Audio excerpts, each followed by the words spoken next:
You want to see that there's a few people in there first, right? Yeah. Hey, what's going on, everybody? My name is Sean, aka the Common Shooter. And this is the New Age Revolution chat. Resist registration is the title, and that's going to be the main topic for the day. Is of course resisting registration, what we can do to avoid it. We'll try to avoid the major topic of whether or not we will or will not register. So that's just not something smart to flat out say. I'll kick it off, let everybody give themselves a quick introduction. Mike, why don't you go ahead? Sure. Thanks for everybody coming out to the chat tonight. I came to support Sean in his efforts here. Hope we have a good chat. Sure we will. And MIA for the moment is John, our car carrier. A quick shout out to some of the people that are already in the chat room. Silver Wings, John Hendon, Q-Champ, or QC Hemp. I always want to say Q-Champ.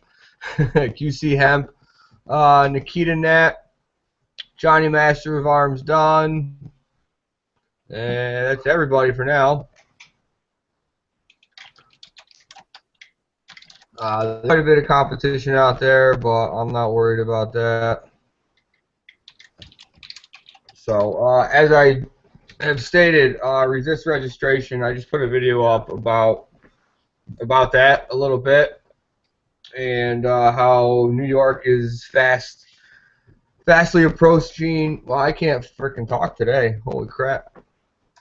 How we're approaching our April 15th deadline for registration, and you know what that's going to mean for us. And actually, there's some politics that go along with that, and I don't know if you've known of any of that. John, I don't know if you can hear me yet. Yeah, what's up? Some of the politics going on with the deadline and what's going on with our Governor Cuomo, who has pushed back a few things, coincidentally enough, until after the midterm elections. Another interesting thing that he's been doing is he's been trying to offer all these deals for like hunting and fishing licenses and all these other things. I was going to touch on that too. He's trying so hard to kind of get, like, I guess, the FUDs into his corner. You can go ahead, bro. Yeah, that's not going to work. Hey, man, you guys in New York, you really got to get out and do the vote thing, man. Screen who you're voting for.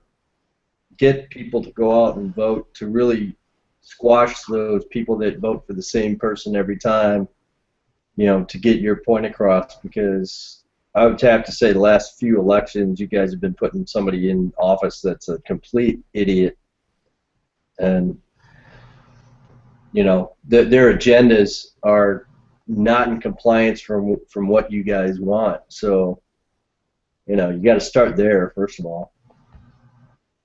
It's interesting because the numbers are really in their favor in the state, but so few people from either side really go out and vote that, you know, if even, you know, I don't even know a percentage, but it really wouldn't even have to be a huge percentage increase, I think, of pro-gun people to go out and vote, and things would be a lot different, but people just don't get off their asses.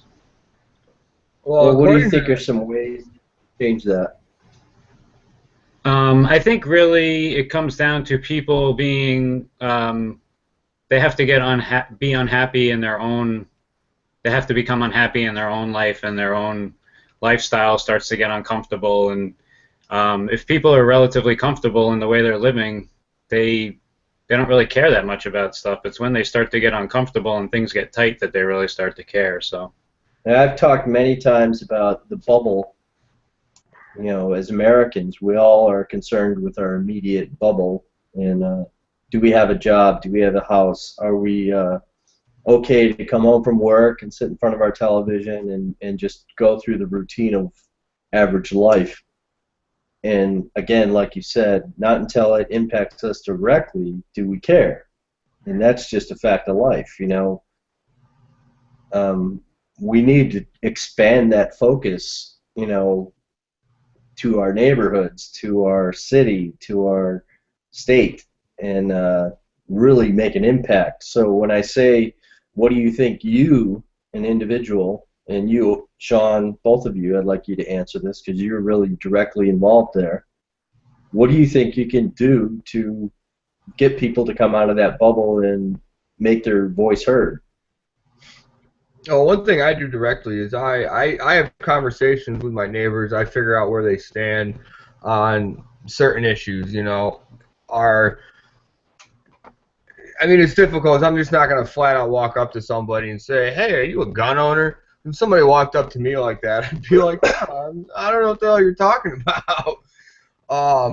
But talk to them, see where they stand, because sometimes you can pretty much, within like 10 minutes, you can usually figure out where somebody stands one way or the other. You know, for example, in my kids, this was like last fall, and we had the kids out, and we were walking, and we saw some kids in another yard, and their parents, my stepson was talking about his Nerf guns and things like that he has, and the kid's parents was like, well, I don't let my kid play with guns and blah, blah, blah.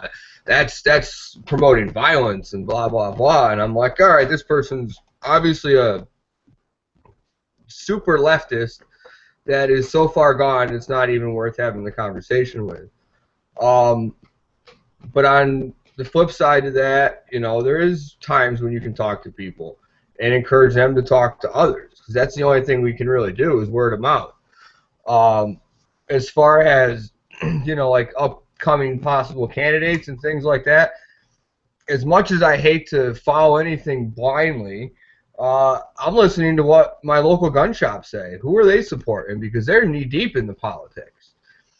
And if they're supporting a certain person, there's got to be a good reason for that. Of course, I'll go through and I'll do my research afterwards, but our biggest candidate right now is like Astriano. I can't pronounce his name. But he's flat out said he's going to repeal the SAFE Act if he gets in there. That's going to be one of his #1 goals, is to repeal the SAFE Act. He was recently at a gun show that we had 5 minutes up the road from my house, and he took part in a public burning of registration forms that actually caught media attention, at least in my local area. I think there was clips of it as well floating around the internet. And that's what I'm doing. And April Fool's Day, there's a protest going on the Capitol building, so trying to go there and be respectful while we are there is going to be one thing that, you know, I plan on doing. Like I said, I think it comes down to networking and talking to people and encouraging them to talk to people. You know, sometimes just talking to people in the same family as yours can do a lot of good. Well, one of the things that I find is interesting is that there's a lot of direct things that people talk about doing, and then there's reasons why they either don't do them or whatever. You brought up a really good point when you're talking about, you know, you just don't want to walk up to somebody and say, you know, what do you think about guns? Are you a gun owner? You know, that's a little bit aggressive when you don't know the individual. But would you, you know, here's a really big one that I think more people should do, and for whatever reason, I kind of know the reason, but we'll talk about it, and that's your immediate neighborhood. You know, we talk about the bubble in your home. Well, the expanding that bubble would be conversing with your neighbors. Mm-hmm. So if I was to put it to you and say, Sean, how comfortable would you be about, and I don't even know what your neighborhood is, or if you have neighbors close to you at all, but how comfortable would you be of just having 5 questions on a piece of paper or something and walking to each house in your neighborhood, introducing yourself if you don't already know them, and talking to them for a few minutes at their door about your 5 questions? How comfortable would you be doing that? Me personally, I'm pretty open. I can do that fairly easily. I mean, I work in sales, so walking up to somebody and sparking a conversation's is not that hard. I mean, casing your neighborhood, though. Yeah, I could go around my whole neighborhood and do that. Okay, what you know, what five questions would you ask them? I'd probably ask them. Or give me your sales pitch. Give me your sales pitch as you knock on the door, and what would you say? Hi, I'm Hey, how you Sean. doing? My name is Sean. I live around the corner down here on this street. I don't need to be giving my street name out to the world here. I was wondering if you might have a few minutes. Maybe I could talk to you about some things going on in the neighborhood and our community. Would you mind taking a few minutes? Maybe I could just ask you a couple questions. If they don't have time, I'll leave. Say, you know, it'd be all right if I come back another time. Could I come back later? And yeah, I would recommend write that down. I would recommend to not come across as a salesperson is to first let them know why you're there, because you want more people to be involved in the political environment in our community, and you know, you want to just open up conversation with our neighbors. Yeah. And then at the end, I would ask them if they would be willing to do the same. Talk to other neighbors. Yeah. Because not just you going to all the doors, but them doing the same on another day. Going like Jehovah's Witness style on them. Well, no. See, that's the thing. You don't No, want. I mean as far as, you know, getting a group of people together to actually make something happen and walk around. Well, like for you, you're more aware, right? Have you always been aware? No, of course not. Okay, so let's just say a majority of the people in their bubble are not aware because it doesn't impact them directly. So you want to get them to change that attitude. That's the goal, right? To think more outside of their living room. And to do that, you need to get them to come out of their bubble. So it's not so much what their impressions are, but to get them to spread an open conversation with others. So Kind almost of recruiting them to say, I think, I mean, one question I'd probably ask, like right off the top of my head, is, you know, what do you think about the state of affairs in what do you think about how our state is being run now, or the economy, something along those lines? It's something I'd have to really sit down and think about and write out. But. I've heard people talk about the argument of upstate versus Long Island, and the city. Not the separation part, but the numbers part, population. You know, do you think that you have a fair shake when it comes to living in upstate New York compared to the people that live in the city? You know, yeah. You know, do you understand that you're outvoted because of the numbers? You know, and get their impression of what they feel about that. Yeah, I mean, I've heard people say before that they don't see a reason to vote because they think their vote doesn't count in New York when it comes to those big elections, like election for governor. And right now, I mean, that's coming up. We've got the governor's race going on here this year, and that's the biggest race that we have.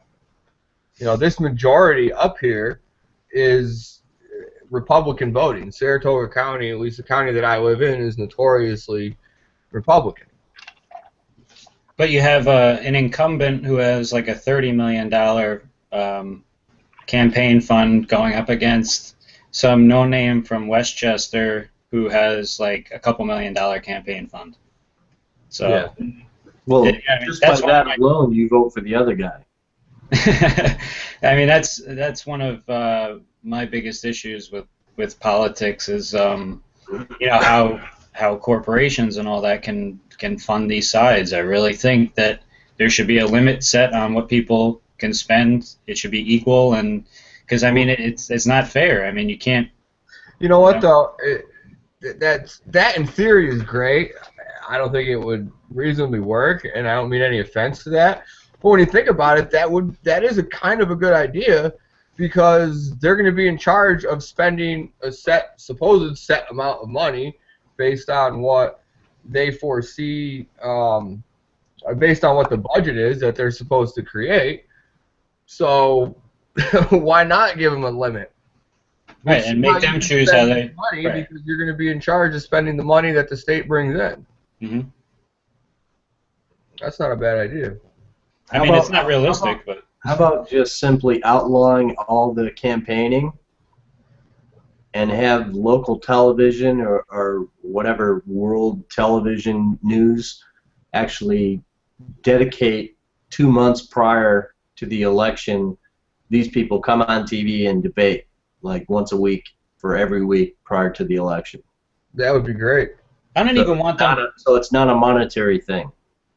I don't even want them to debate each other. I would rather them just answer intelligent questions and really just.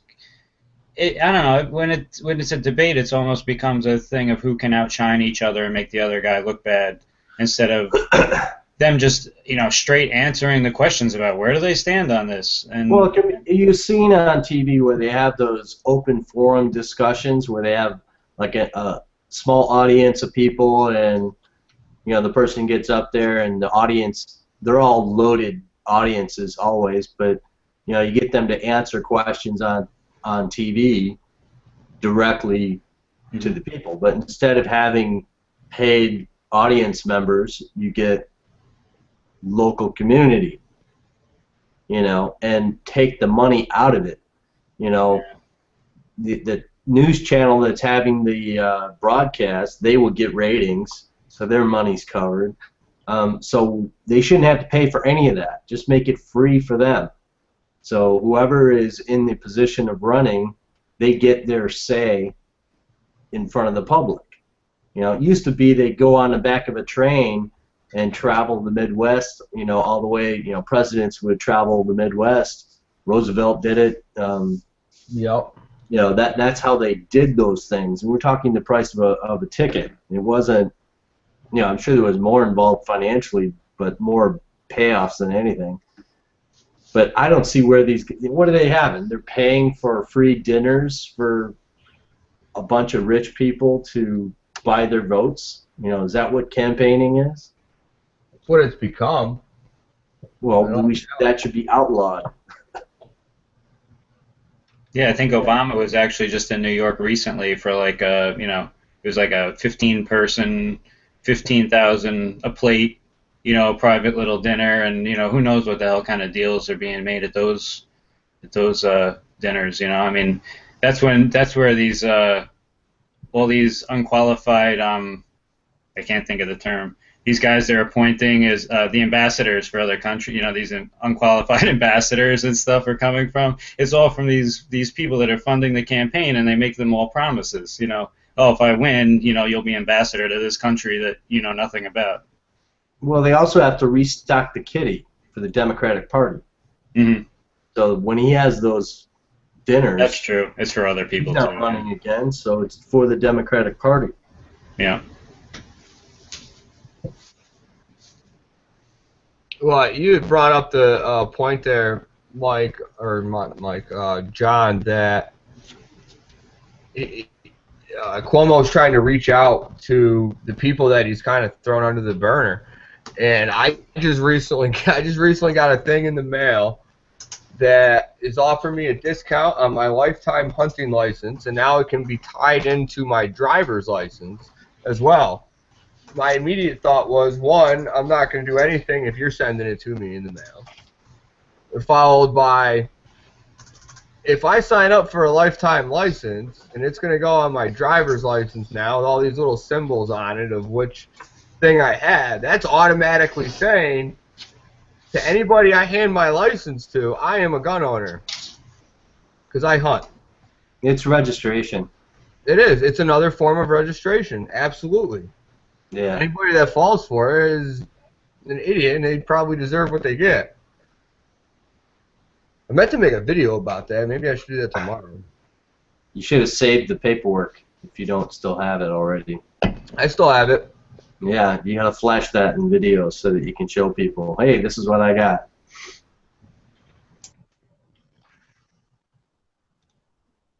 But like John had brought up with it is it's just like you just said, Mike. It's another form of registration. It absolutely is. Because if I stop getting my license or my hunting license, who's to say I didn't sell my firearms or get rid of them? At that point, they won't know. Think of yourself and those type of things as a filing cabinet. And how easy do you want them to know who you are? You know, every time that you purchase ammunition or buy a firearm, or I don't want to say walk into a gun shop or whatever, but if you link the NRA with insurance, with you know, listing all the firearms you have in your house and stuff like that, or go down and get a concealed carry license.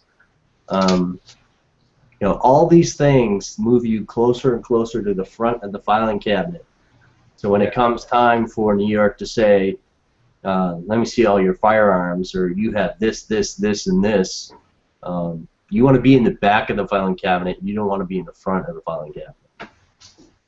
Yeah, a good friend of mine has, you know, most of his, you know, long guns, I believe, you know, he had gotten through private sale back when you could still do that. So he, you know, never has bought anything on the books, and that's the main reason why he hasn't applied for a pistol permit, because, like you said, it puts you to the front of the line of people they're going to be looking at. And, you know, he feels like he's been able to kind of stay off the radar to this point, and kind of put a target on your back, like you said, when you register for a permit and, you know, things like that. Yeah, especially when you're in a state where it's, you guys are on the cusp of losing it all, to be honest with you. No, you're right. You're absolutely right about that. The other interesting thing, and just to touch back real quick on what you were talking about earlier about going to neighbors to talk, it's in my area, you know, I have guns because of my neighbors, so I wouldn't be.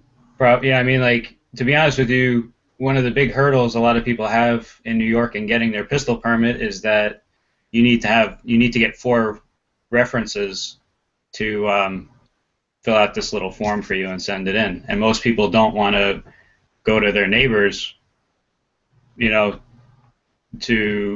most people get guns in New York because of their neighbors. They don't really want their neighbors to know they're getting a pistol permit and stuff like that. So it can become a challenge for people sometimes to find even 4 people to sign off on them. I mean, it was a pain in the neck for me to find 4 people, to be honest with you, because I didn't want to go to my neighbors, and most of the people I work with, it has to be somebody that lived in the county. You know, there's a lot of restrictions on the people you can ask, and, you know, it can't be a relative and this and that. So, you know, they put a lot of hurdles in that way too, and even, you know, that you need to get referrals and things like that, and you know, between the people you may or may not want to ask, and do they fit in the criteria of what you need?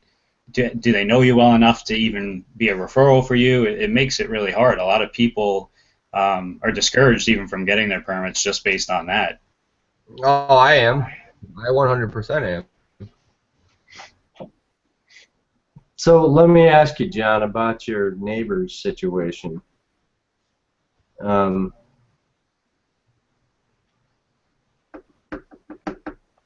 Is that like a no-win situation, or is it just there's a risk involved, or is it not worth your time type of thing? To improve, you know, we talk about neighborhoods first of all. In a neighborhood, do you want your neighborhood to improve, or is that just way above your powers to fix? Well, I live in what was it, the 10th most violent city in the country? Yeah, it was in the top 10 per capita most violent city in the country. So there's a big gang problem, not immediately where I live, but, you know, in a part of the city where I live. You know, they've had, like, you know, huge FBI task force come through and arrest, tons of people, like Bloods and Crips and stuff like that. So it's my neighbors are basically either very, very old people, like gonna die any day kind of old, or I have like a lot of renters around, and one of the things that really kind of changed was my neighbors always seemed pretty clean cut, and then one day I heard this big commotion outside, and I saw the cops around my neighbor's house a couple doors down, and they had dogs, they had dogs outside, and were shouting orders, and they kicked in the front door, and it was like, wow, that's only a few doors down from my house. Somebody rented out to somebody like this that is getting raided and things like that. So I feel like more and more those kind of people are encroaching, where I'm living, and I'm hoping to get out of here soon, but circumstances aren't really allowing that. You kind of move into a place and it's okay, and then it can kind of take a turn while you're there, which is kind of what happened. While the city I live in is not known for being good, the area I lived in was always fine, but just within the past couple of years, it seemed to kind of get worse. So I don't know if that's because of the economy partly or what, but a lot of people lost their houses were foreclosed on, and a lot more renters came in, and that seemed to be an issue too. Yeah, pissed off renters, that's no fun.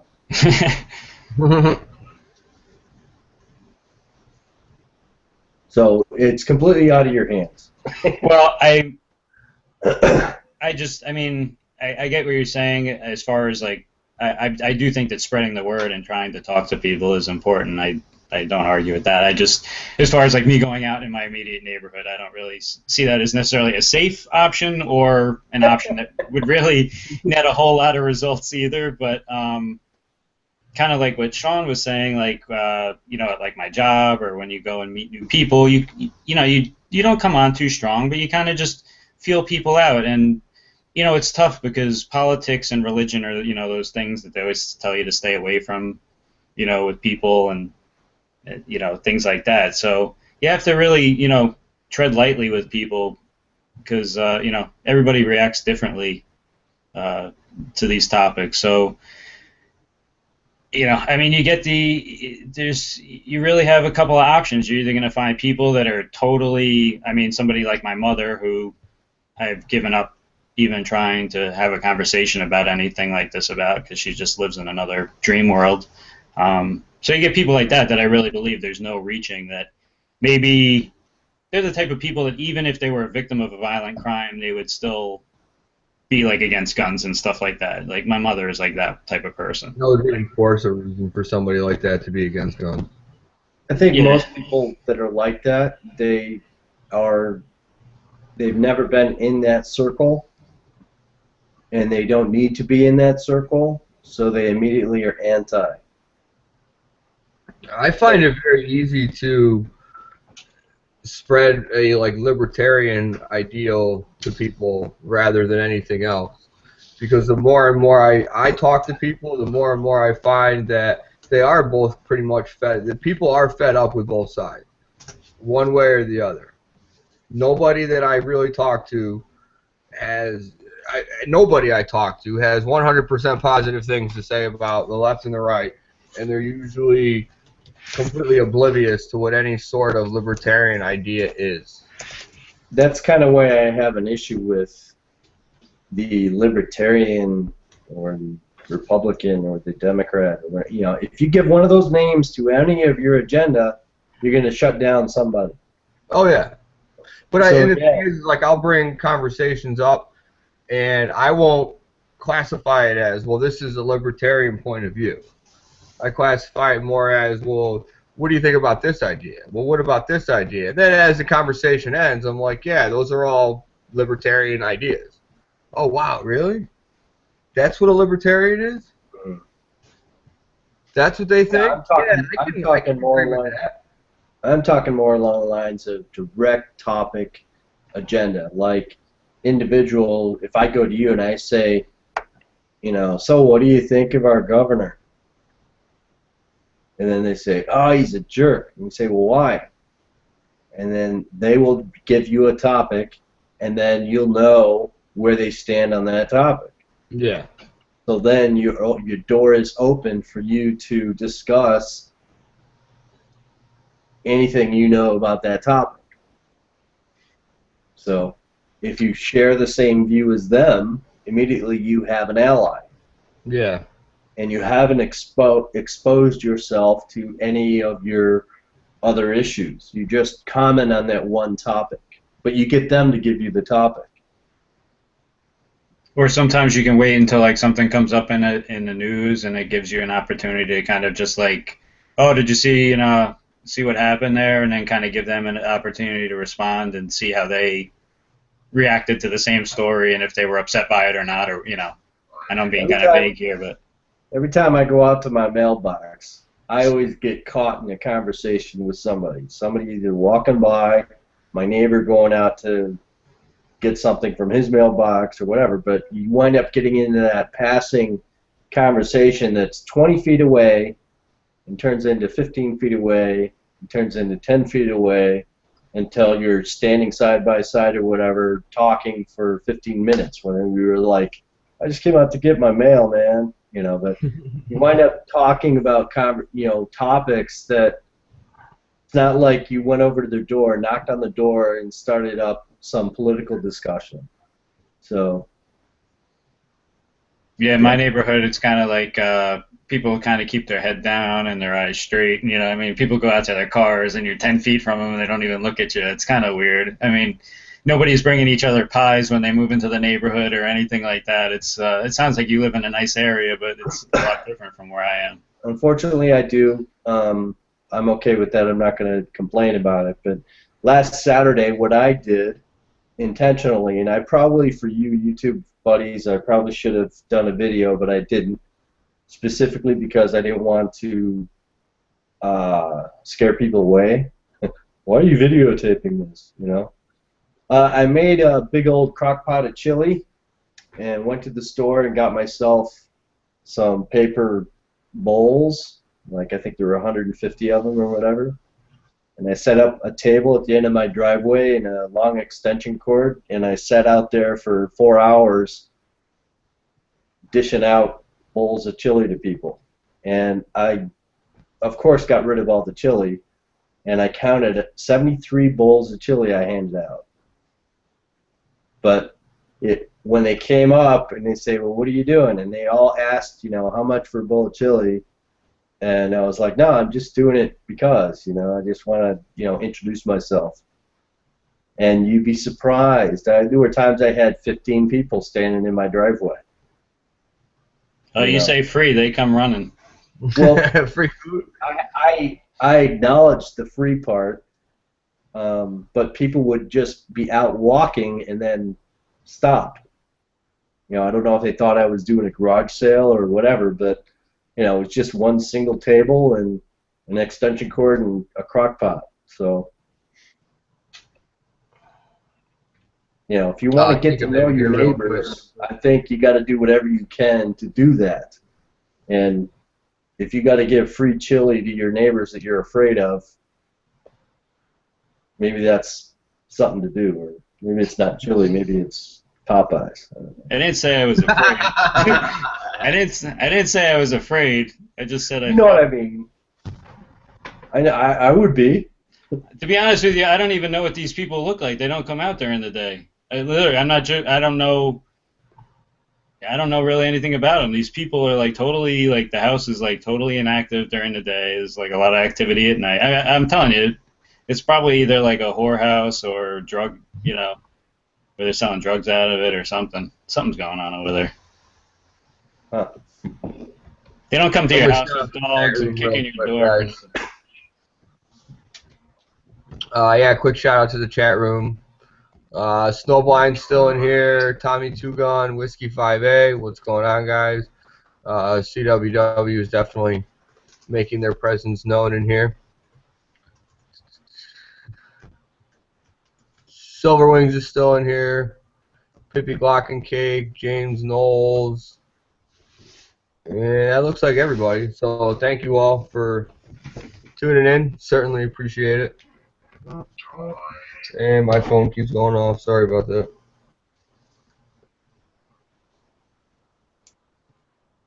What? No, that's a good idea. When it's a little warmer out here, maybe it might be something interesting to do.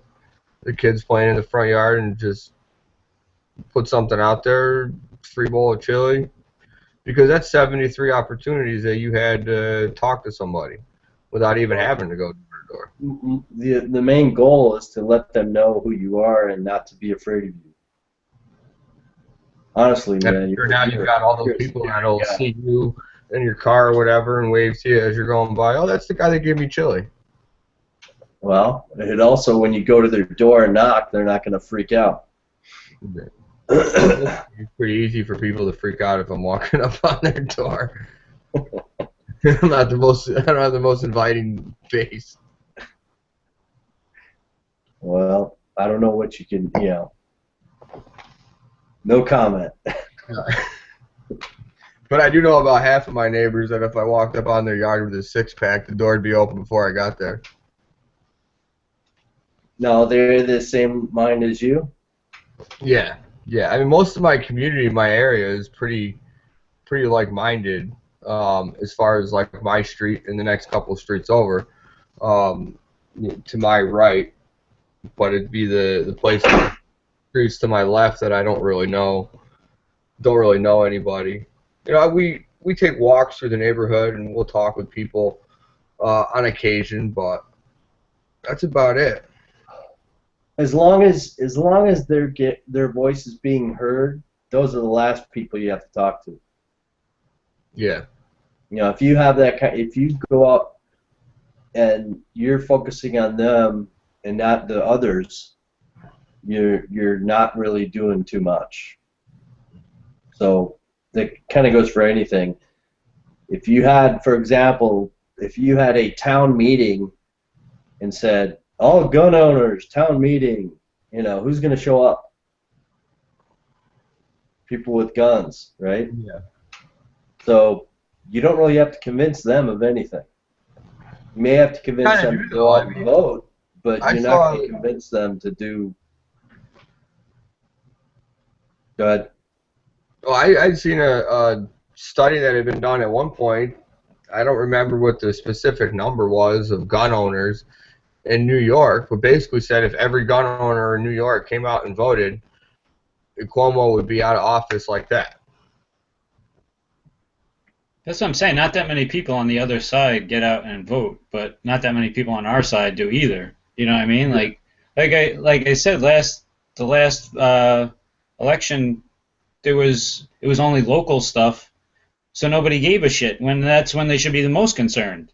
But because there was no state senators or presidential elections, nobody went out and voted. In fact, there was a number on the on the electronic readout when I voted on how many people had voted at my polling place that day. And it was like 400 people. And I actually said to the guy, I'm like, only 400 people voted here today? And he's like, yeah, that's usual because there's not any, big names in the election. And I was like, that's pretty much the problem. Well, what was your follow-up question when they said that? He kind of shooed me along. There was somebody behind me. Well, he was there working, so I mean he was involved. I mean, it just blew my mind that few people could actually come out. But well, down here in Florida, they actually make it difficult to vote. In other words, if the lines are really long, they're okay with it. And if they have to close the gate and people are still outside waiting to vote, they could care less. Why the hell do they do that? That's just the way they do it. They have voting times. So like that an individual has to be there? Like you have to go to some day? Not individual, like today, like for a day vote, like say today or whatever, they would say between 10 and 6 p.m.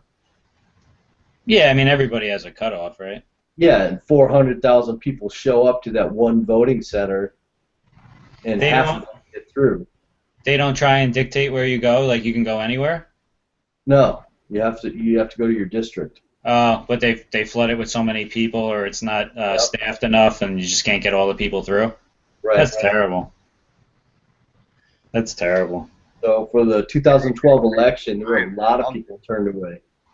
A lot of people don't vote until they get out of work. You know, and if you got 100,000 people that get out of work at 5 o'clock and they all hit the polling place, They should make it a national holiday then.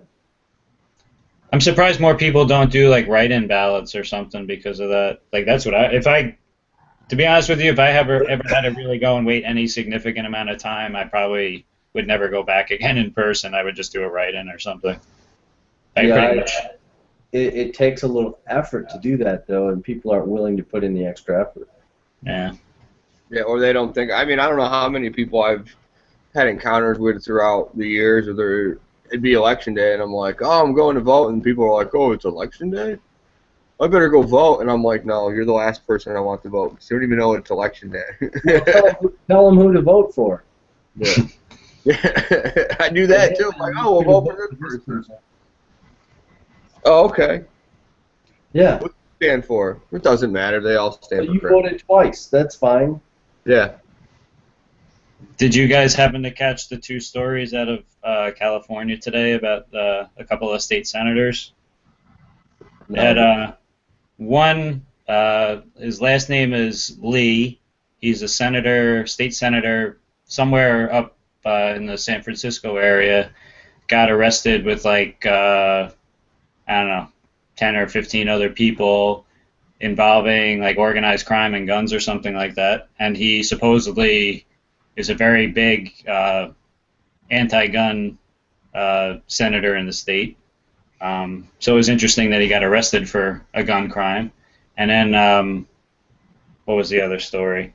Oh, there was a senator that I guess he was approached and asked something about, infringing on Second Amendment rights, and he just turned and said, go fuck yourself or something like that, right on camera. So, I heard about that one. Was that? I thought that was like Colorado or something. I think that guy was in California too. I could be wrong though. Honestly, I have not been keeping up lately as much as I would like to. I'm not It just goes to show. I mean, these guys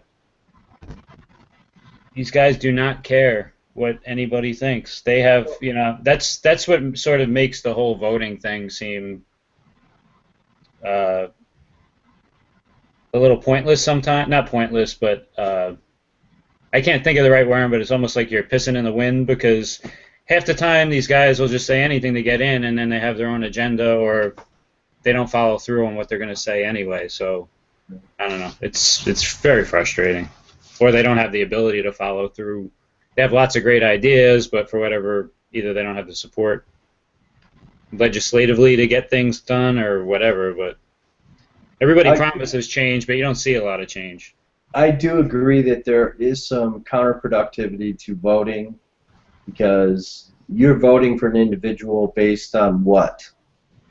And that what may change as soon as they're elected.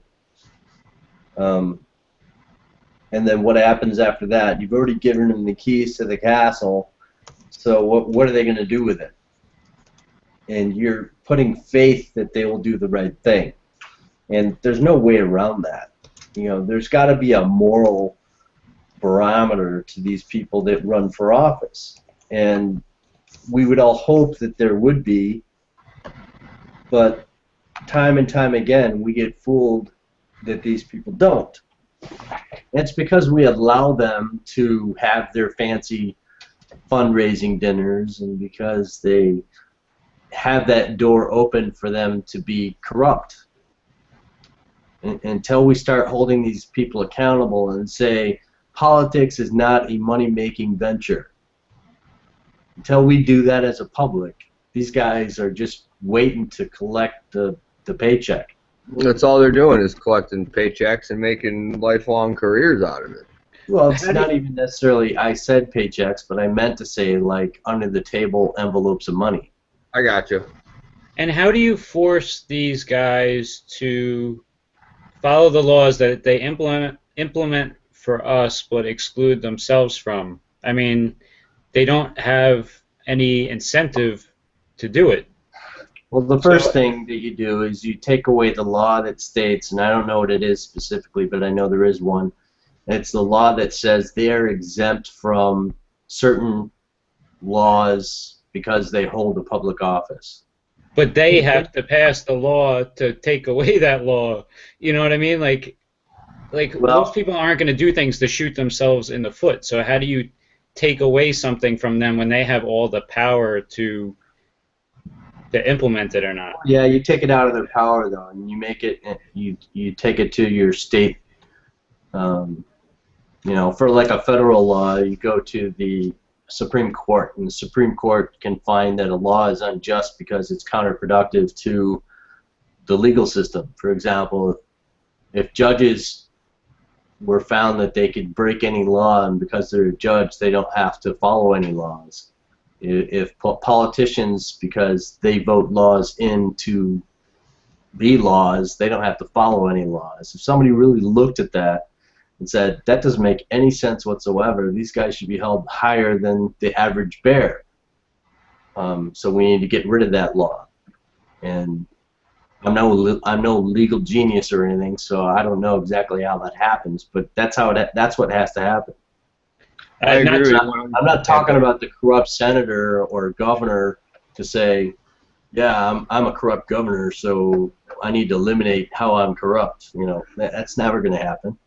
So you both have complete faith in the decision-making ability of the Supreme Court and are willing to entrust that Well, they're gonna exactly, they're but what gonna other option they're is gonna they're gonna not only that they're gonna act fairly and not in their own. With my feeling is they're still human beings and they still have their own bias and opinions about things, and they're not really any different than politicians. You know, that everybody has their own motivations and their own bias and their own life experiences. So to say that those 7 people somehow know more than anybody else in the whole country, I don't necessarily agree with that. You know what I mean? I understand what you're saying, that they're needed for the process of trying to get certain things overturned, but you're putting a lot of faith in the fact that they would even accept the case, and that if they even accepted the case, that they would actually side with us, because there's been so many times where things go before them that it seems like, or even like any court, where it's like this is such a cut and dry thing, and people still walk away and get away with murder. So it just, I don't know, you're still dealing with human beings. It's not, nothing is infallible, and you're to put all still faith dealing in with these people that they're going to make all the right decisions. You know, I don't buy it. I mean, I think that's the only option really out there, though. I agree with what both of you are saying, but I mean, that's my biggest issue with fucking politics, hands down. Especially say what's going on in our state with the New York Safe Act, that politicians and military, or not even military, police officers and former police officers are exempt from the law. Like, that right there is the absolute definition of tyranny. You look at something as simple, not even as simple, but something like Obamacare. Oh, let's pass this law. Okay, we passed this law, but by the way, we're exempt from it. There should be something written somewhere that says if you pass a law, you have to abide by that same law. But of course, a politician is never going to write that in there. And the difficult thing with working with the Supreme Court is it's, you know, the president that appoints these people. Right, it's still political. Majority Democrat, and, you know, we have to put labels on this. If there's a majority of Democrats in the Supreme Court, which if I'm not mistaken there is, but I could be wrong, correct me if I am, they're not going to go against what a Democrat president has to say, because that's not going to look favorably for them. At the same time, you shouldn't be in the Supreme Court for life either. Should be a term limit on everything.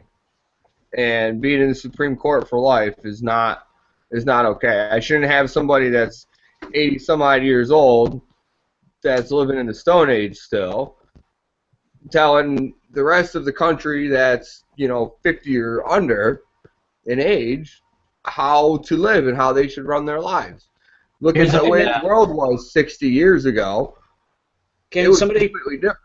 can you also explain to me why that shit isn't, excuse my language, why it's not open to the public? Yeah. Two things I want to explain. First of all, I think it is a benefit that they have a lifelong position. And we have to understand that these judges are supposed to be held to a higher standard. It definitely should be open to the public eye. Live video, C-SPAN, whatever the hell you want to call it.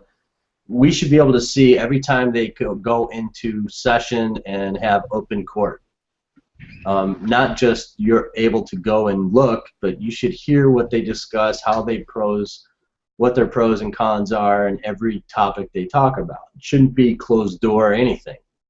But these judges are appointed strictly based on their credentials and moral turpitude, or whatever you want to call it.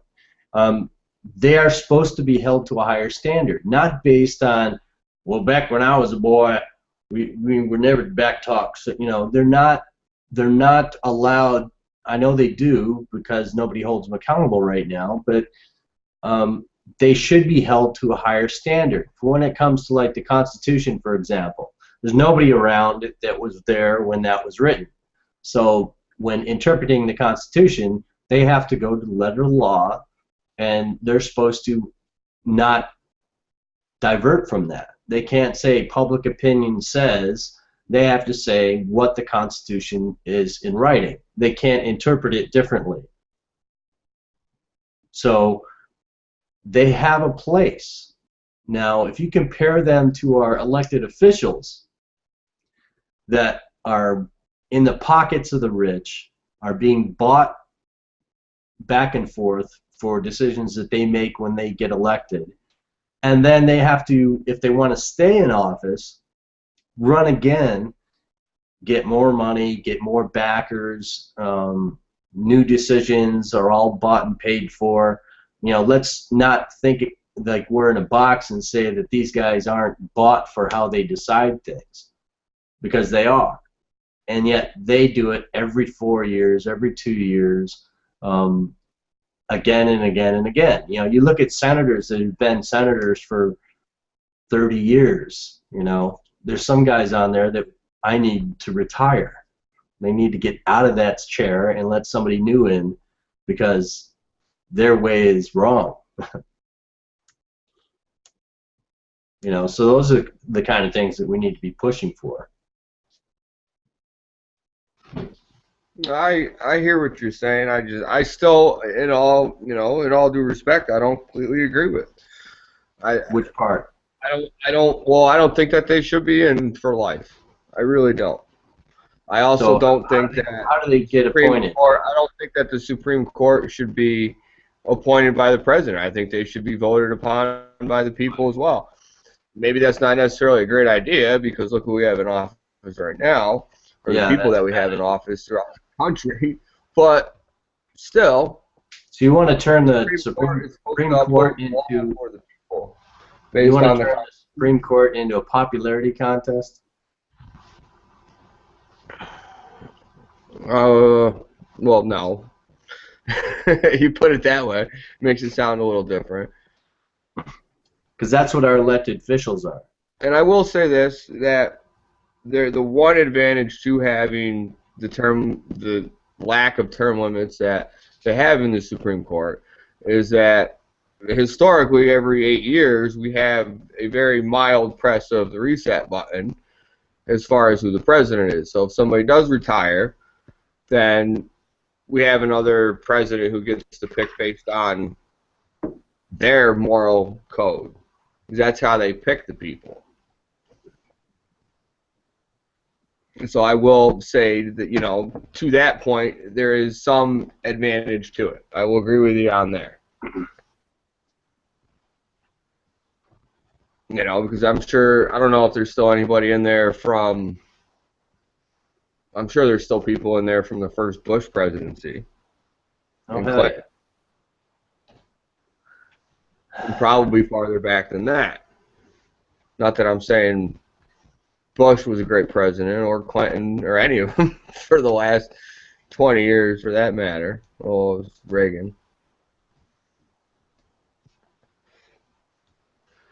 So I can see where there's advantages, but I hope that you can see, where my point of that is to a certain extent as well.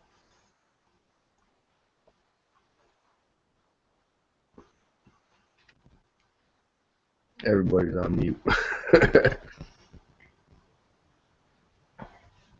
It definitely shouldn't be a standard popularity race, though. That's for sure. I can agree with that, but only because of how things have been going in politics over the last 22 years.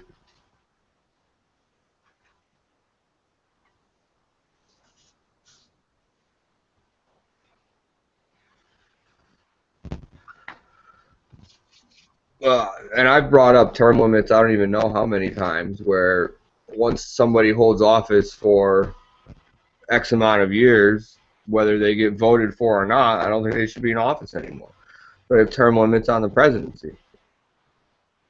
They can only run or serve so many years consecutively anyways. We should have the same limits on our governors and our congress people. You can only hold, I think you should only be able to hold a certain office for a set amount of time. 8 years would be probably ideal. They can do enough damage or good in that amount of time. Okay, just so I brought it up so we can see a little bit. Going from most recent to the oldest. Obama put in Kagan, and Obama put in Sotomayor. Bush put in Alto. The last Bush, Jr. Yeah, the most recent Bush. He put in Alto, Myers, Roberts, and Clinton put in Breyer. And these are all current, correct? Yeah, right. Who put in Clarence Thomas is the first Bush, and Souter. And is that everybody? That's 12, right? 1, 2, 3, 4, 5, 6, 7, 8, 9. Yeah. So what's the breakdown? Can you tell what the breakdown is, Republican versus Democrat appointees? Sounded like Republican had the advantage there. Now, are you talking about the president is depicting the appointee? Yeah, like not that necessarily that person. I mean, I would assume they probably fall in a similar line with the president is going to pick somebody that's morally opposed to their beliefs. So, my question is how many? Well, so you had the two Bushes had some current appointees, and then Clinton and Obama had some of the current appointees. So yeah, there were four Democratic, if you want to put it that way, 2 by Clinton and 2 by Obama, and then the remaining are all by Bush family. Okay, so it's 5-4 is really how it's split right now. And I guess there was some talk, I had heard some concern that Obama was possibly going to get to appoint somebody else that was going to swing things in a more liberal bend, I guess, that somebody might be retiring. Yeah, I don't know. Let me see if I can find another source here.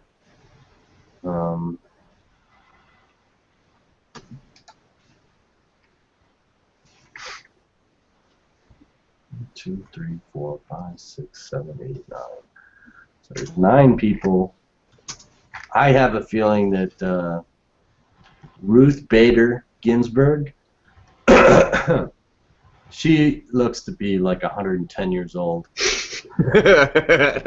And she's a little short person, but maybe she's looking to call it a day. I don't know. And who was she appointed by? What's that? Who was she appointed by? I don't know. I'm going to say Bush Senior.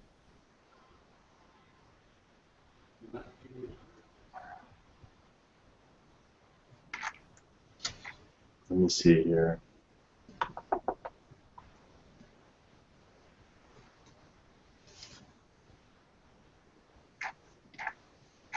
I don't know. I'm sure if people, they want to inquire more about the Supreme Court, just do some research and find out, how long these people have been there, what they stand for. What's his name? Let me bring it back up again. Clarence Thomas, apparently he sleeps during the damn sessions. He doesn't vote. He deems himself, he doesn't want to participate. Apparently these people, they do not like each other either. There's a big conflict in, Well, that's a good thing.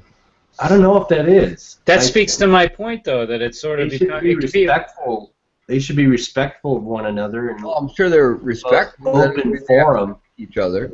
Yeah, but dude, you could be having people that are having a pissing contest against each other and are vindictively voting yes or no on things just because of how personality conflicts. Again, this goes back to what I was talking about. You're dealing with human beings that still, regardless of how on the up and up they're supposed to be, they're still human beings. You know what I mean? Yeah. So, but that's a thing where they should be held to a higher standard.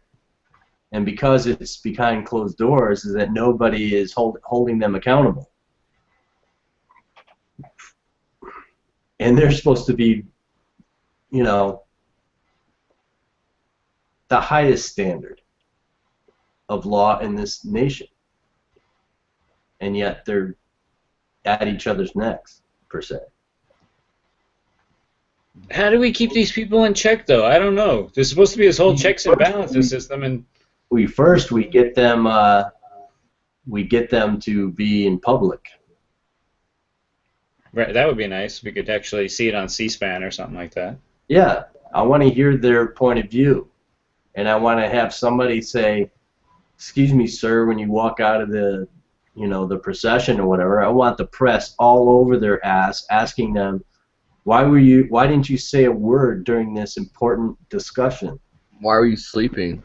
Yeah, why were you sleeping? Now, I want the paparazzi on their does ass. anybody have any idea off the top of their heads what these people get paid? I don't think pay is a big issue for these positions. No, I suppose not, because it's more. It's like the president. He only has to make a couple $100,000 a year, but he doesn't ever pay for anything, and everything is everything's taken care of for. And to get to the point where you're a Supreme Court justice, you've probably been so successful in your career and have so much money that, like Mike said, it's not about the money. It's about the esteem of holding the position and the power that it comes with it.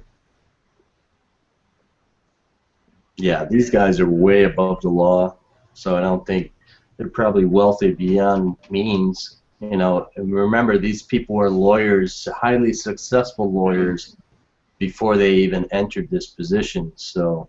Right. I'm just I'm so sorry. On what I see, they make about $213,000. How much these fuckers make a year? Their annual salary? $213,000. $223,500. Yeah, that sounds about right. State chief justices make $152,500. New York City detectives make like $100,000. So the associate judges earn $146,917. So if that's nothing for them, something tells me they're pretty rich.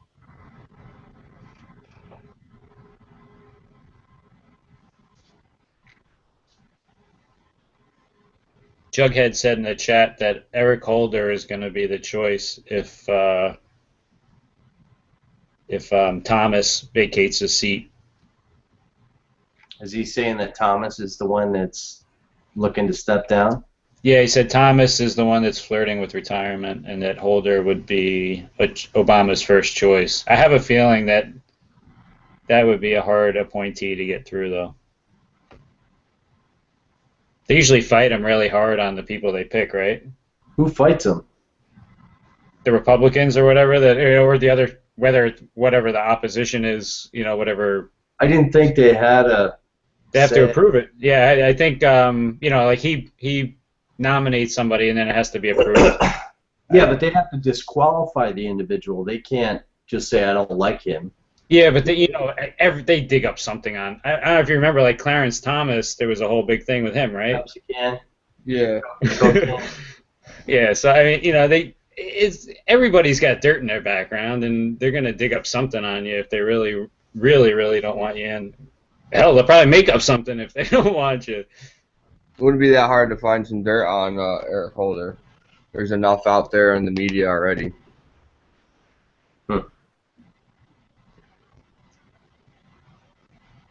So yeah, I think that they should just be more public, first of all, because they're so behind closed doors. We don't know what the hell they're doing. And if they do something that goes against the public, we need to know about it, because they're not gods. They don't get to just say no because, But it happens even in the courtroom for criminal cases, and it happens. Cops. I mean, what is it? I hate Rachel Maddow, but she does this really good thing about the FBI and how many shootings they've had, and they've all been justified. Like they've never. What's that? 151. So. Why do you hate her? You don't like her because you found out she's a lesbian, right? No, I could care less if she's a lesbian or not. Why do you hate her then? Actually, I think she does a good job of presenting her arguments. I just my views are just opposed to her. It's not a personal thing. I mean, I don't really have anything personally against her. Just a view thing. But I mean, or all these police shootings where they, nothing happens and it's justified. I mean, how do we, when these things happen and these wrongs happen, how do we right them? Well, the reality of it is that do you really think that the law is about right and wrong? No, I mean the laws are about controlling the populace. No. I mean, if somebody breaks a law, or the perception is that they broke a law, it has to be proved. Now, common sense will tell you, oh, it's plain and simple. This is absolutely the case. But when you get into the law room, into the judge and the court and all these, people, they have to prove it. And it's a not always contest between the prosecutor and the defendant, lawyers. And they have to be able to prove their case. And if they fail, that person either goes to jail or they get free. It's not about what they did, it's what they can prove. Well, and then mistakes there's are made. But when things are proven and it's so blatantly obvious, I mean, like I'm sure you've seen the shooting at this guy camping that got shot. Oh, those fuckers should be. Right. I mean, but nothing's gonna happen to them. So we don't know yet. Did anything happen to those cops that killed the homeless guy on the street? The guy that was screaming, "Stop! Stop! Stop!" He had like five cops on. It was all on camera. Yeah. Somebody was videoing him from the third floor or something. Yeah, it was like a street, like a up ahead, like a under a street light kind of thing. If it's the same where the dogs were sick on them and all that one. I'm trying to remember if there were. I mean, honestly, there's been so many of them that they're all becoming a blur. The last one of the ones that I just saw on was the guy that was shot by 12 rounds fired into the back of his truck, and it was the wrong make, wrong model. The guy got shot twice. It was 12 officers that fired upon a blue truck that was the wrong make, wrong color, wrong model, wrong everything. Got shot twice in the back, and not that was the Dorner manhunt. Got even. Well, it comes down to, and I don't want to say that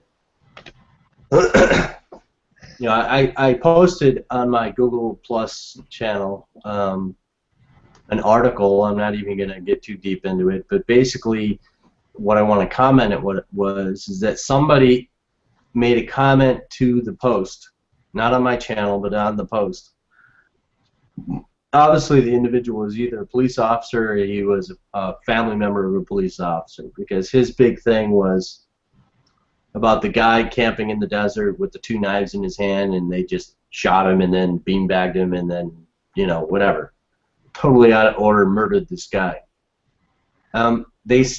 Their whole stance on it was they are out there doing a job, and do you want them to risk their lives? You know, you don't know what it's like, you know, being in that position, and you know how, you know, the guy was answering to other people that said this straight up murder and all this, and his side was, you guys have no idea what you're talking about. You know, these cops, they put themselves in jeopardy every day when they get into their car or whatever, and you know, just a blind idea of what these police officers do. And my answer is they need to be held to a higher standard in both directions. Higher standard is if you want to do this job, you have to understand that there's a risk, but you still have to follow the law. And if you don't follow the law, you're going to be prosecuted like you're one of the guys you're going after. Yeah. And well, nobody can ever if you get caught in an unjust shooting, you should go to frickin' jail. And if you live in a state that has the death penalty, sorry, Officer Friendly, you're going to get electrocuted or shot with death juice or whatever the hell. I mean, nobody can dispute that cops put their lives on the line. But they're, I know. They're supposed to, and I'm not disputing it, what I'm saying is that they are supposed to, like you said, uphold the law and should be held to, if not a higher standard, at the very least the same standard as those that they are, you know, putting in handcuffs and putting in jail. And so if they do shoot somebody and it's not a legitimate self-defense, then yeah, they need to go to fucking jail. And they need to rot there like anybody else. I think that should be the bottom line. And they're supposed to have, you know, stress tests and evaluations to make sure that they can react to situations at an even keel. They're not supposed to be able to lose their temper in the midst of something. They're not supposed to get caught up in the heat of the moment. They're supposed to maintain a level head and act appropriately at all times. Well, it's a higher standard. It's not the same standard. But they're not even, and my point is that they're not even held to the same standard as civilians are now, even though they're still supposed to be considered civilians. They shoot somebody unarmed, they beat somebody with a friggin' nightstick, then they should get assault with a deadly weapon. It shouldn't be a trial or, you know, should they lose their job? No, they shouldn't lose their job. They should go to jail. They should lose everything because they just got charged and convicted and should be convicted of assault with a deadly weapon. It doesn't take a cop 10 blows generally to keep somebody on the ground. You crack somebody over the head 3 times with a billy club or one of their, you know, collapsible sticks. I'm pretty sure he's probably not going to get up once you do that and you put the handcuffs on him. You know what the funny thing is? Even if you have steel-toe boots on, that's assault with a deadly weapon, and they need to be held to that standard. You know one of the bad things I keep seeing again and again and again is the hypocrisy about it. It's like you got 5 cops on a guy on the ground, and they keep saying, you know, they're yelling, "Stop resisting! Stop resisting!" It's like, wait a minute, you got 5 people on you, and you're like, I don't want to say breaking an arm because we saw that in a video recently, but you know, if you outnumber the individual and they say, well, these guys are on PCP and break their hands through car windows and, you know, lift cars over their head and, you know, break refrigerators in half and whatever the fuck they want to say. You know, just the fact that they keep repeating that phrase again and again and again is a legal jargon to keep them out of, you know, being prosecuted for something.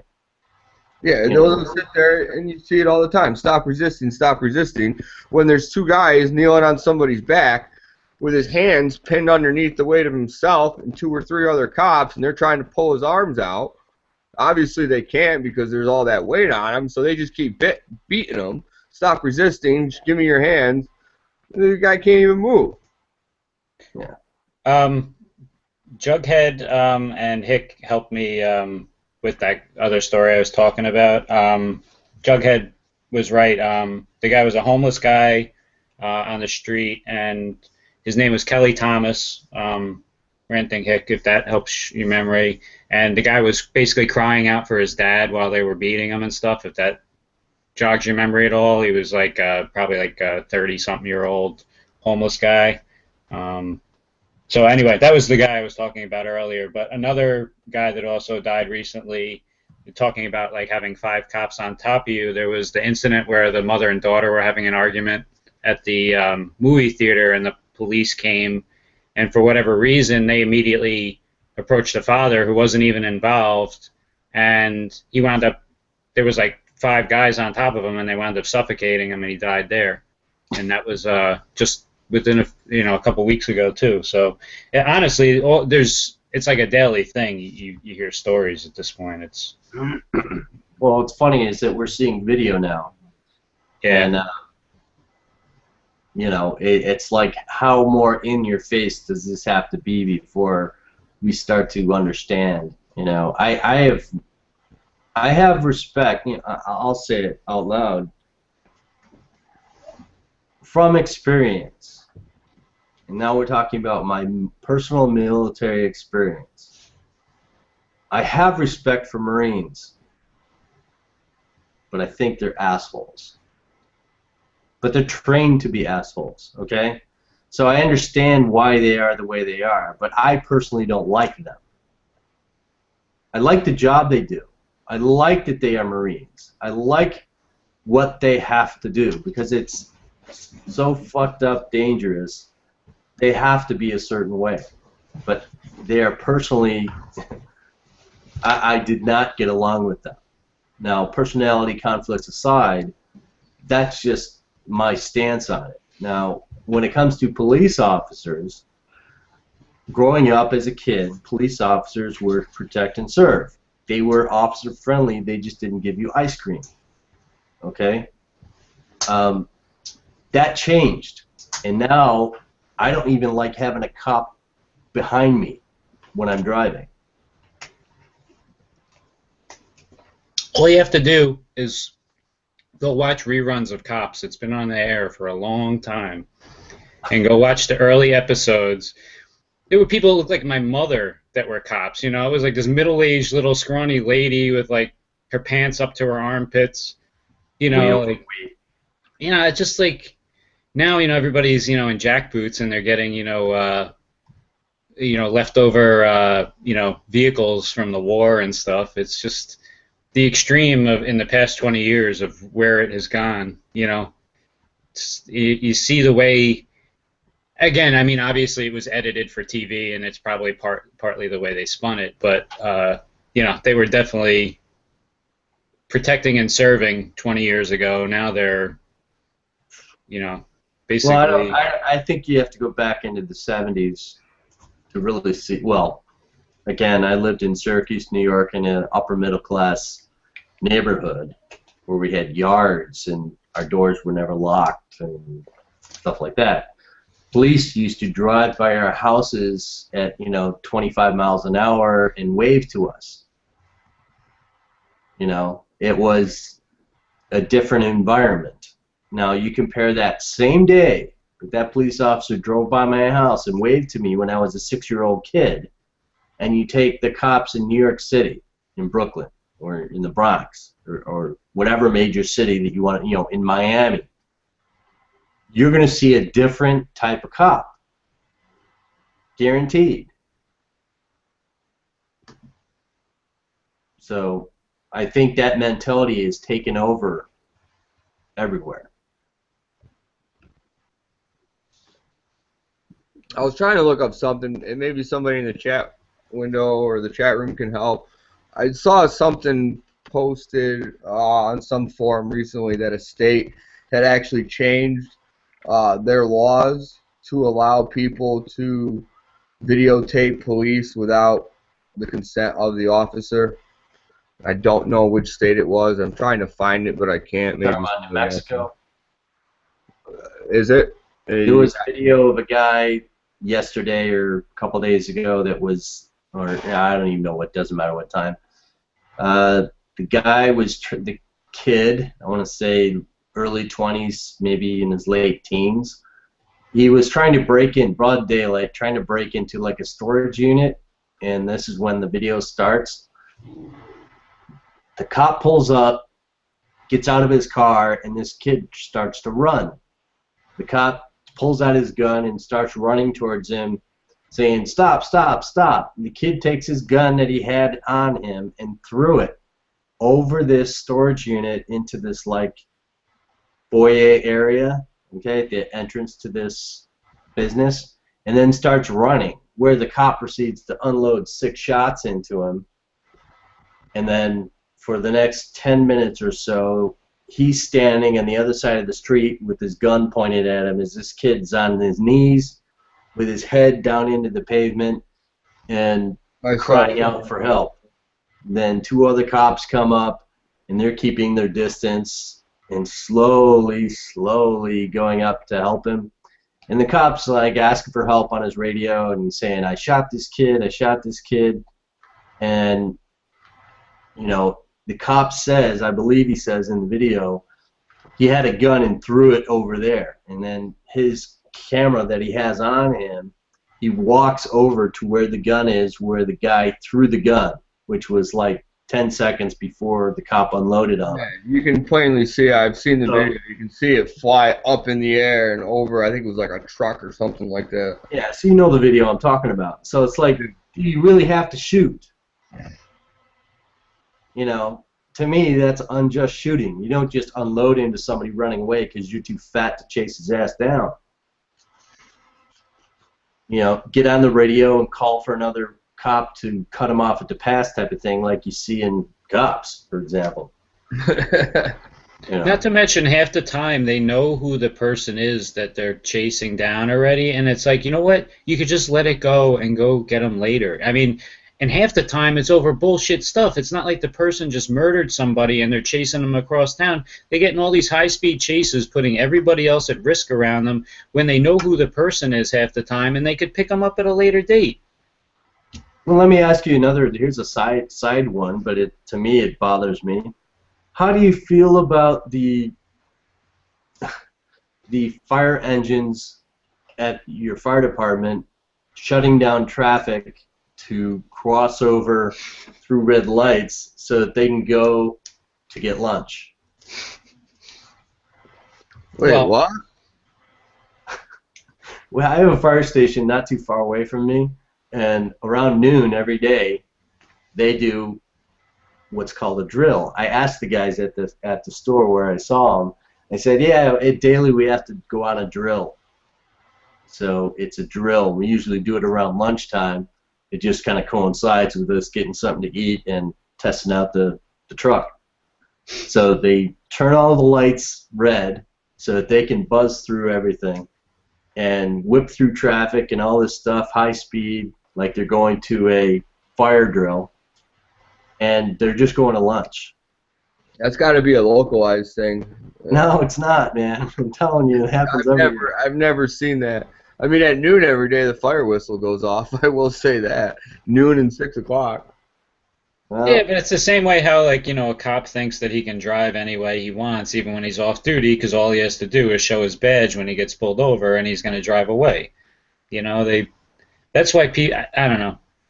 People say they do these jobs for the right reasons, but to me, most of the time they do it because power trip. They have a power trip, or they want the perks that come with it, or they want people to, you know, look at them. You know, they think they're going to get a lot of ass from girls because they're in a uniform or whatever it is. I mean, it's, you know, I've said this before. In my experience, most of the people I know have become cops. It's always stuff like that is really why. It wasn't like they had this longing to serve their community and protect everybody. It was all the perks that came with the job was what they were interested in. I love free donuts, and I want to carry a gun and run red lights all day. especially in New York and in the city, you can't have a gun at all. So I mean, that was a big thing. People wanted to become cops just so they could have guns. Hmm. So I just Stuff question the like that motives. will never cease to surprise me. It'll never surprise me. Well, there are exceptions to every rule, but then to me, I look at it and I say, yeah, there's a rule, and the rule is you look out for your buddies, you cover up for your buddies, and that in itself is wrong beyond belief. You know, again, we're talking about the moral integrity of the individual, and we have to have that be at such a high standard that they do the things the right way, and it has to be uniform. And unfortunately, the standard is so low that all these situations happen again and again and again. You hear this term a lot. The guy is a cop's cop. Do you know what that means to me? That means that he's going to do whatever he needs to do to cover his buddies' asses, regardless of what happens. That's what that means to me. Got a drop piece. That's somehow supposed to mean that the guy's an upstanding guy? No, it means that the guy's covering for his buddies, regardless of what they do. You know. You know, and I don't disagree with you, Mike, that cops should be held to a higher standard. But I think we should start holding them to an equal standard first. We got to pick and choose our battles here, you know. Unfortunately, that piecemeal thing that you're talking about, people can cover that up for a period of time, and then it will return right back to where it was. But if you make it a higher standard immediately, you'll find that a lot of people disqualify themselves from being police officers. In other words, they can no longer do that position. So you're talking about the turnover of these jobs being extremely high. And I don't know where we get that population of people with the moral standard that's that high to immediately take over those jobs. But I mean, I would like to think, you know, and maybe this is just a pipe dream, but once you start holding, once a bunch of cops see their buddies losing their job and going to jail, don't you think that would send a message? You know, relatively quickly, like, oh crap, you know, we had a city near me, Schenectady, or Schenectadump, as we like to call it, had a high corruption rate. And we had a mayor go in there who basically just started weeding out all the problems, kicking everybody out. All of a sudden, the corruption rate dropped right down, and the police force is considered somewhat honorable. Now, I'm not going to sit here and say they got rid of all of the corruption, but I think they made enough of a point and enough of an example out of a select few officers to where the rest of them kind of got the point. You're going to lose your pension, you're going to lose your career, and you're going to lose everything if we catch you fucking up in this way. We catch you taking bribes or planting evidence or doing anything like this. A few of them were stealing drugs out of the evidence lockers and things like that. They made examples out of them. They lost everything. They lost, like I said, they lost their entire retirement, they lost their careers, and they went to jail. So here's one for you to bring it to home and maybe close it up for the night. Chris Christie, should he be banned from political office? Chris Christie? On what grounds? On his apparent illegal bridge closing or whatever the hell it was? Yeah, if they can, I know they've given enough evidence as far as the court of public appeal goes, but we'll call him a captain of a ship, and it's proven that people under him caused it. Well, Did he be a captain and go down with his ship? Time ago too. But yes, I do believe that he should be removed from office because of that. I would say from any other future political participation other than voting. I think it should be up to, if people are stupid enough to put him back in office. People are stupid enough. I mean, look at like Spitzer, and Wiener and these guys. They all try and come back from these scandals. It's freaking ridiculous, you know. They're going to see. I don't know. But this is a little bit. I mean, this is a scandal with Chris Christie, but this is absolute. He breaking the law. Yeah, I think he should be. Exactly where we've been going. I think he should be held to that higher standard. So yeah, I think he should be barred from office. I think he should be kicked out. And I think if any person is ever impeached from their office, they should be banned forever. A lot of people don't realize, maybe you guys do because you live up there, that there were people that died because of that. I know specifically of a lady who was in an ambulance who died because they couldn't get her to a hospital quick enough. Mm-hmm. He should be charged with manslaughter because of that. And anybody who had anything to do with it should be charged with manslaughter because of that. They may not have had, what's the right way to say it? Because in a way they did have a direct hand in that person's death. It may not have been an intentional killing, but that's what manslaughter is going for. So yeah, I think they should be charged with manslaughter because of that.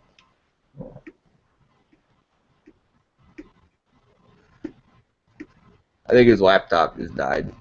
They make power cords for that. So you're gonna call it?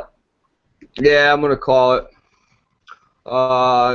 Give one moment here to thank everybody for coming out and watching, whether it be live or in the post show or whatever, rerun, I guess you could call it. A quick shout out to the chat room before we do round that out. Scroll up here for a while. Pippi took off. Snowblind, thank you, and Whiskey for staying in through the entire show. Snowblind, I think he was in here before we even started it. O1LS1SS was in here, if he's not still. The Ranting Hick. Jacob of Washington, long time no see. Jughead, who had been mentioned a couple times. Silverwings, I think, stayed in here for the major bulk of everything. So thank you to everybody who tuned in, to the Chat Window Warriors, and all of those involved with the Chat Window Warriors, as well as Shenanigans. I do appreciate it.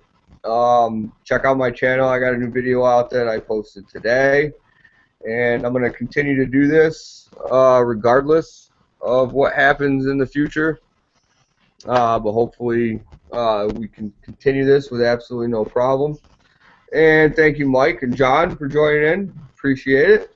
And give you guys a moment to shout yourselves out. Go ahead, Mike. All right. Well, you may have seen me before on American Warning. Got kind of burned out from doing those chats, so this is actually the first chat I've done in, I don't know, it seems like a month, maybe longer. But if you want me to go back and doing those chats, let me know, or let them know, or whatever. I'd like to thank Sean for having me on tonight, and for everybody out there, hey, support Sean. He's doing a good thing. For all of you out there, start your own chats as well. Pick a different day, of course, and let your voice be heard. Do your research. Continue to question others. And yeah, thanks for coming. Thanks for joining, Mike. You have been absent for a while, so I appreciate you making your presence known on my chat. John, go ahead, shout yourself out. I know you don't like doing it, but do it anyway. I'll just say thanks to everybody that came and hung out with us tonight. I think we had a good chat, had a good time, and looking forward to seeing everybody next week, hopefully. Sounds good. All right, thanks again to everybody who watched, and thanks again to John and Mike. Appreciate your attendance, and we'll catch you all next week.